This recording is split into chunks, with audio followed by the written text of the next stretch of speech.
Okay, guys, here's part 10. I had to wait a little while because it started downpouring here in South Carolina, like really bad.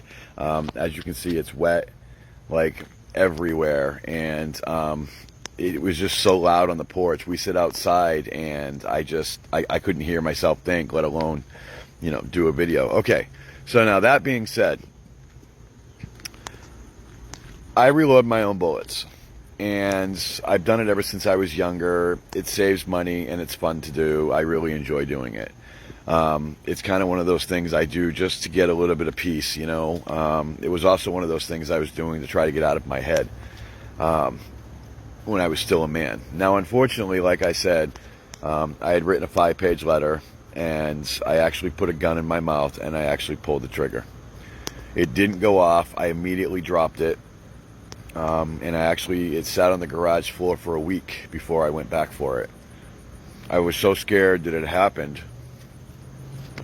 And it was amazing that it didn't go off. And I'm so thankful that it didn't go off because, oh my God, I can't possibly imagine what that would have done to my wife, where she was so attentive and she had done so much research on Reddit about trans, and she was getting ready to talk to me about it. And she would have been devastated because she wouldn't have told me sooner, and she would have felt horrible for it, and that would have made me a real dirtbag for doing it. I was trying to take the coward's way out, and I strongly recommend, if you need help or you're not well, or you're fighting with your trans, you're fighting to be gay, you're fighting to be whatever it is, call the suicide prevention hotline, get some help, call your doctor, call a friend, call a parent, call somebody, call me. Leave me a message. I will call you from my own personal phone. Leave me a message in your messenger and I will call you. Like, I mean that, legit. I cannot see anybody committing suicide for no reason. There's no need for it. I was stupid. It was dumb. I'll never do it again. To this day, my wife hasn't seen that 5-page letter, and she never, ever, ever wants to see it. And I've already burned it, destroyed it. It's done.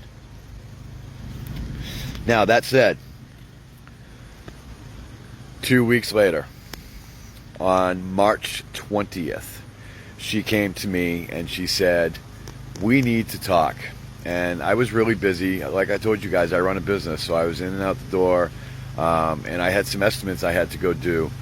And I says to her, I'm busy, I can't sit down with you right now, I've got to do this thing. She goes, well, I think you need to cancel your estimates because we need to talk.